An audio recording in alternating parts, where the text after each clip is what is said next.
আসসালামু আলাইকুম প্রিয় সরকারি কর্মচারী ভাই ও বোনেরা, 11 বছরের অপেক্ষার আর মাত্র 5 দিন বাকি।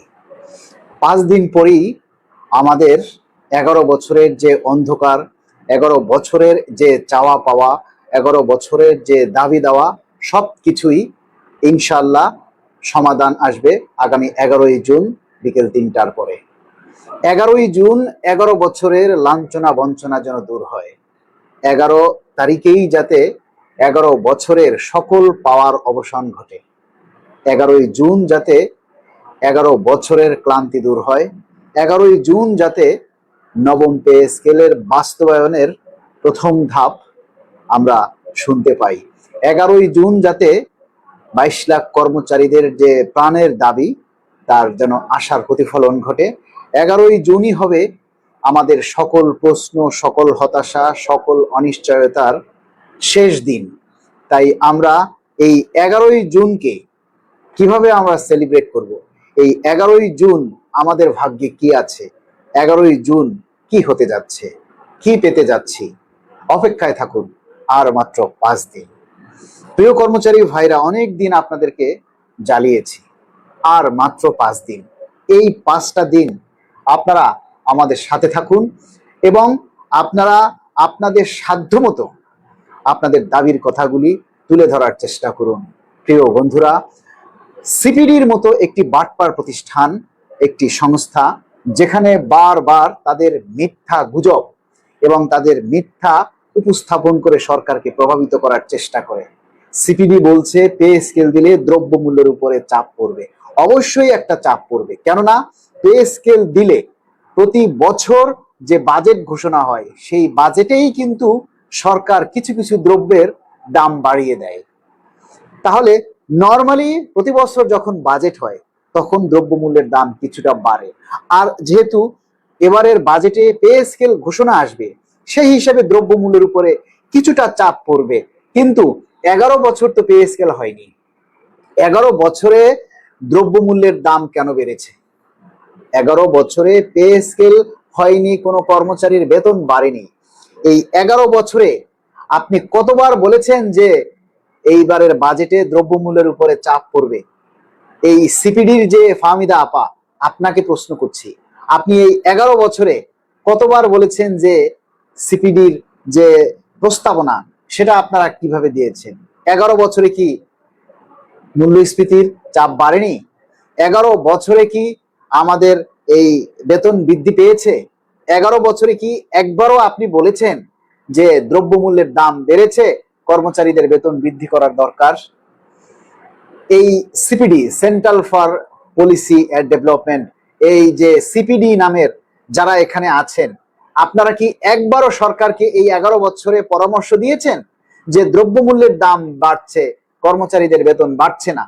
সিপিডি আপারা, আপনারা যে হারে মেকআপ করেন আর যে হারে আপনারা শাড়ি চুরির ড্রেস বেশভূষা দিয়ে এসে এই যে কর্মচারীদের বিপক্ষে কথা বলেন, তাতে আমরা মনে করি সিপিডি মুক্ত বাংলাদেশ চাই। আমাদের সিপিডির কোনো দরকার নেই। আমরা সবাই সিপিডি মুক্ত বাংলাদেশ চাই। বাংলাদেশের জন্য সিপিডির কোনো দরকার নেই। আপনাদের কাজ কি? আপনাদের কাজ কি? শুধু যখনই পে স্কেলের কথা ওঠে তখনই আপনাদেরকে দেখা যায়। এর আগে আপনারা কেন মিডিয়ার সামনে আসেন না? আমরা সিপিডির কাছে প্রশ্ন রাখতে চাই যে যখন পে স্কেলের প্রশ্ন আসে, পে স্কেল দেবার সময় ঘনিয়ে আসে, তখনই আপনাদের কেন বিবৃতি দিতে হবে? এর আগে কেন আপনারা বিবৃতি দেন না? আর সিপিডির যে ফাহমিদা খানম, আপনার বেতন কত? সিপিডিতে যারা চাকরি করে তাদের বেতন 8,250 টাকা থেকে শুরু করা হোক। আমরা সরকারের কাছে বিনীতভাবে অনুরোধ করি যে সিপিডিতে যারা এই পরামর্শ দেয়, উপদেশ দেয়, তাদেরকে 8,250 টাকা থেকে বেতন দেওয়া শুরু করুন।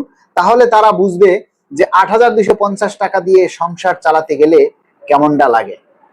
প্রিয় বন্ধুরা, যারা লাইভে আছেন সবাইকে অনুরোধ করব, লাইভটা শেয়ার করে দিন। আমাদের এই কথাগুলি সকলের মাঝে ছড়িয়ে যাক। আর মাত্র অপেক্ষার 5 দিন। আপনারা এরপরে কিন্তু আর আপনাদেরকে এসে বলবো না যে ভাই লাইভটা শেয়ার করেন। আরে শেয়ার করবেন তো আপনার প্রয়োজনে, আপনার দাবি বাস্তবায়নের জন্য আপনি আমাদের এই কথাগুলি তুলে ধরবেন। এখন সেটা যদি আপনাদেরকে বারবার আমাদেরকে বলে দিতে হয়, তাহলে এটা অত্যন্তই লজ্জাজনক ব্যাপার যে এই যে 178 জন আপনারা লাইভে এসেছেন, মাত্র 6 জনে শেয়ার করেছেন। How funny! আমরা কিন্তু আর 5 দিন অপেক্ষা করব পে স্কেল পাওয়ার জন্য। আর 5 দিন পর ঘোষণা হবে, বা আর 5 দিন পর আসলে আমরা বুঝতে পারবো যে আসলেই কি আমাদের এই পে স্কেল আদৌ হচ্ছে কিনা। আমরা যতটুকু জানি, যতটুকু ইনফরমেশন আছে, ইনশাআল্লাহ আগামী বাজেটে আমাদের পে স্কেলের বরাদ্দ রাখা হবে এবং সেই অনুযায়ী পে স্কেল বাস্তবায়ন হবে। কিন্তু আমাদের পক্ষ থেকে তো আমরা দায়িত্বশীল ভূমিকা পালন করব। আমাদের পক্ষ থেকে আমরা বাজেট ঘোষণার আগ পর্যন্ত আমাদের দাবির কথাগুলি আমরা বলতেই থাকব। কিন্তু আপনারা যদি নীরব থাকেন, আপনারা যদি সচল না থাকেন, আপনাদের যদি দাবির কথাগুলি প্রচার না করেন, তাহলে সিপিডিরা তো সুযোগ পাবেই। ওরা একজন বলবে পে স্কেলের বিপক্ষে, আর আমরা লাখো কর্মচারী বলবো পে স্কেলের পক্ষে। কিন্তু বিষয়টা হলো আমাদের লাখো কর্মচারীরা আমাদের পক্ষে নেই, তারা সবাই ঘুমিয়ে আছে। 11ই জুন সূর্য উঠবে, সেই সূর্যের আলোতে তারা গোসল করবে।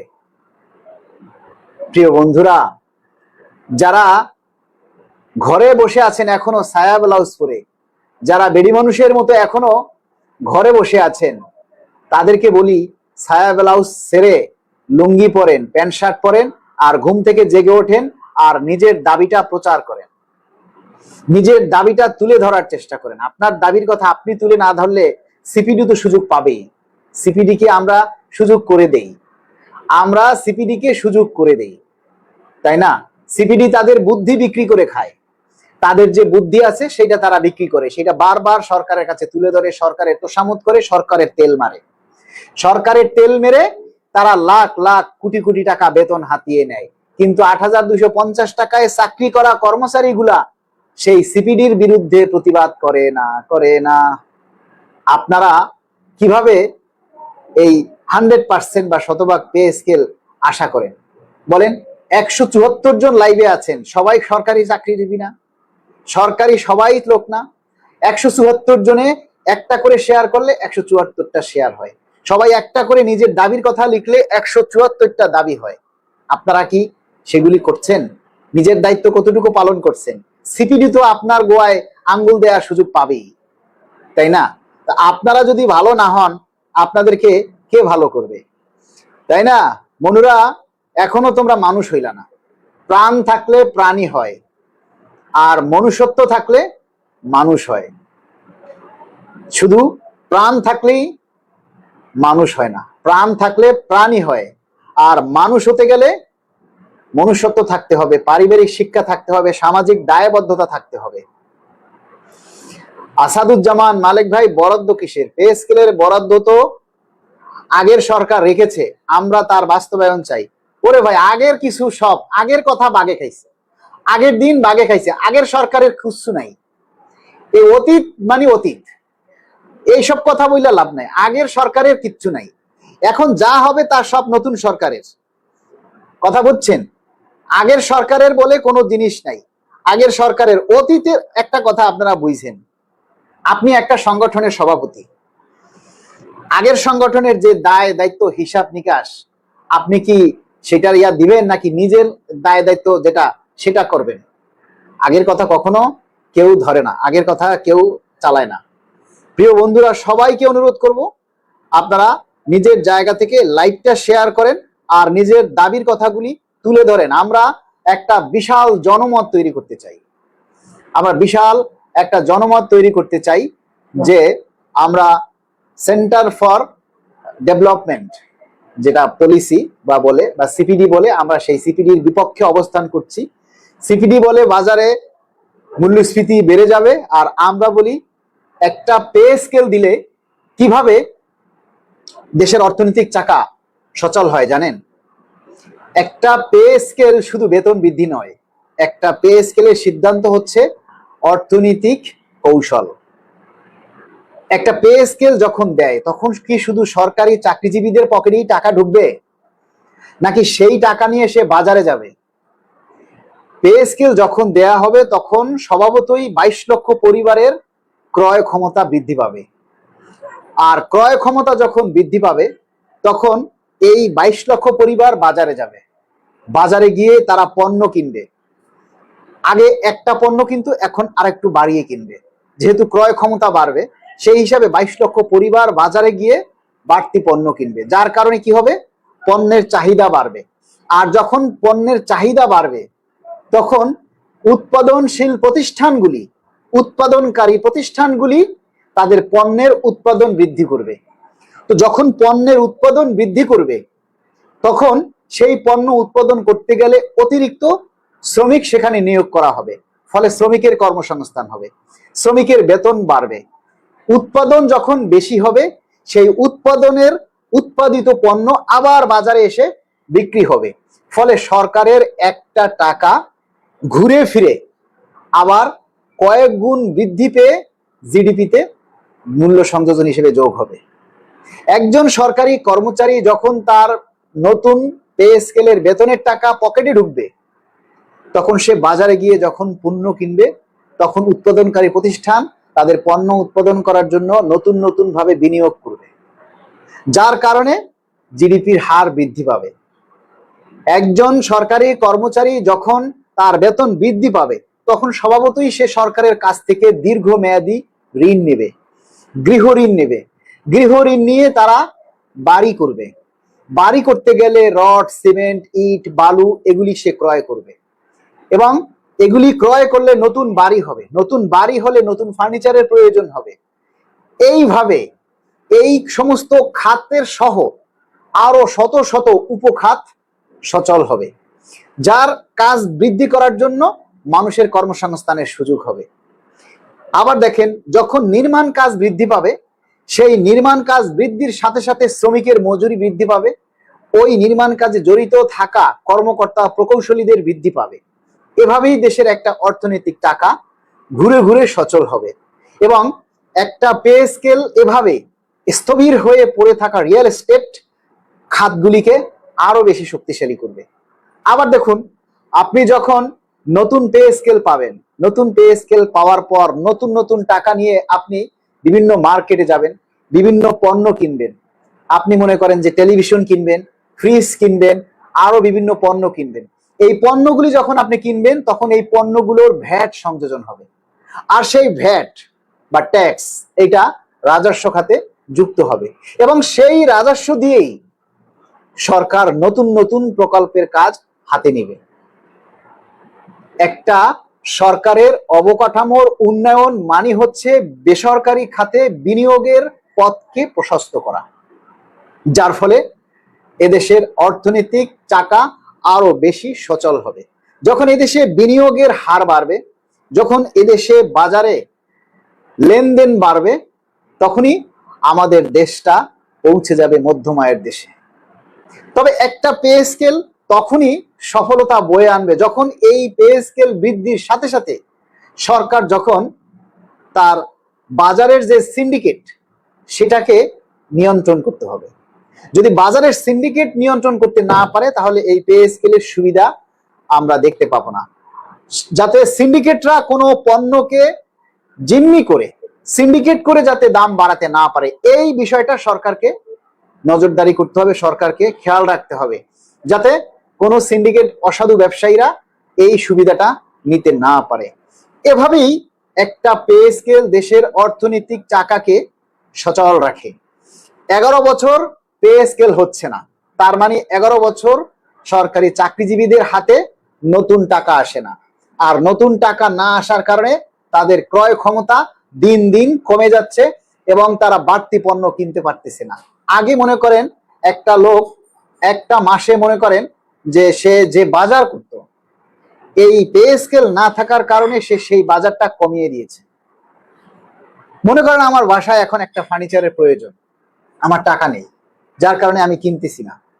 আমার যখন পে স্কেল হবে, আমার ক্রয় ক্ষমতা বাড়বে, আমার বেতন বাড়বে, তখন আমি ওই ফার্নিচারটা কিনতে যাব। ওই ফার্নিচারটা যখন আমি কিনতে যাব তখন ওইটার জন্য আমি ভ্যাট দিব, ওইটার জন্য আমি শুল্ক দিব। ওই শুল্কটা কিন্তু সরকারের রাজস্ব খাতে যুক্ত হবে। এভাবেই ঘুরে ফিরে যখন এদেশে এই একটা বেতন বাড়ানোর কৌশল অবলম্বন করা হয়, পে স্কেল বাস্তবায়ন করা হয়, তখনই এদেশের অর্থনৈতিক চাকা, যেই চাকাগুলি ঝিমিয়েছিল, ঘুমিয়েছিল, সেই অর্থনৈতিক চাকাগুলি সচল হয়ে ওঠে। তাহলে পে স্কেলটা শুধু বেতন বৃদ্ধি নয়, এটা অর্থনৈতিক চাকাকে সচল করার একটা কৌশল। এবার আপনারা বলুন, এই যে আমি এত কথাগুলি বললাম, এই থেকে আপনারা কি বুঝলেন? বলুন, এই থেকে আপনারা কি বুঝলেন? এই যে এতক্ষণ কি বললাম, মাহবুর রহমান ভাই বললেন, ভাই নতুন কি কোনো খবর আছে? সারা রাত ধরে আমি সীতারামের গল্প শোনালাম। সীতারামের গল্প শুনে সকালে ঘুম থেকে উঠে আপনি জিজ্ঞেস করেন যে ভাই সীতারাম কি ছেলে ছিল না মেয়ে ছিল? তাহলে আপনি সারা রাত সীতারামের কি ঘন্টার গল্পটা আপনি শুনলেন? বলেন, এই হলো আপনাদের অবস্থা। আমরা 22 লাখ সরকারি কর্মচারী পে স্কেলের সুবিধা পাবো। আজকে আর মাত্র 5 দিন বাকি। এই 5 দিন পরে আমাদের অপেক্ষার প্রহর শেষ হবে। অথচ এই 5 দিনের মাথায় সিপিডি এসে আপনাদেরকে একটা বিশাল ধাক্কা দিল যে পে স্কেল দিলে দ্রব্যমূল্যের দাম বৃদ্ধি পাবে। সেই ধাক্কার বিপরীতে আমরা লাখো কর্মচারী একটা পাল্টা ধাক্কা দিতে পারিনি যে সিপিডি নিপাত যাক, পে স্কেল হয়ে যাক। পেরেছি কি? এদেশের কর্মচারীরা কোথায়? কোথায় আমার সোনাবান পিতলার ঘুঘুরা? মনুরা, খালি গরুর গোস্তর খাইয়া চিত্তরাইয়া ঘুমাইয়া থাকলে হইবে না। পে স্কেল পাইতে গেলে নিজের মেধা, নিজের শ্রম দিতে হবে, অন্তত একটু হাত পা চালাইতে হবে। এই কামটাও যদি আপনারা হরতে না পারেন, তাহলে পে স্কেলটা আপনার ঘরে কেমনে আইবে? কয় আইটা আইটা দৌড়ে দৌড়ে আইবে? এই আইতে পারবে? এই কথা আপনারা কেমনে বিশ্বাস করেন বলেন? যে আল্লাহই একটা কথা বলে দিয়েছে যে মানুষ যে নিজের জন্য চেষ্টা করে, আল্লাহ তার জন্য চেষ্টা করে। যে মানুষ নিজের জন্য চেষ্টা করে না, নিজের ভাগ্য পরিবর্তনের জন্য চেষ্টা করে না, যে মানুষ নিজের রিজিক বৃদ্ধির জন্য শ্রম দেয় না, আল্লাহ তার রিজিক বৃদ্ধি করে না। পরিষ্কার কথা, god helps those who helps themselves. আপনারা কি নিজের রিজিক বৃদ্ধির জন্য নিজেরা চেষ্টা করেন? আপনারা কি আপনাদের নিজেদের বেতন বৃদ্ধির জন্য, নিজেদের রিজিক বৃদ্ধি করার জন্য চেষ্টা করেন? কতটুকু করেন বলেন? 22 লক্ষ কর্মচারী, হোয়ার ইজ 22 লক্ষ কর্মচারী? কোথায় তারা বলেন? এই যে সিপিডি দের মতো সংস্থাগুলি বারবার আমাদের ইয়ার মধ্যে আঙ্গুল দেয়।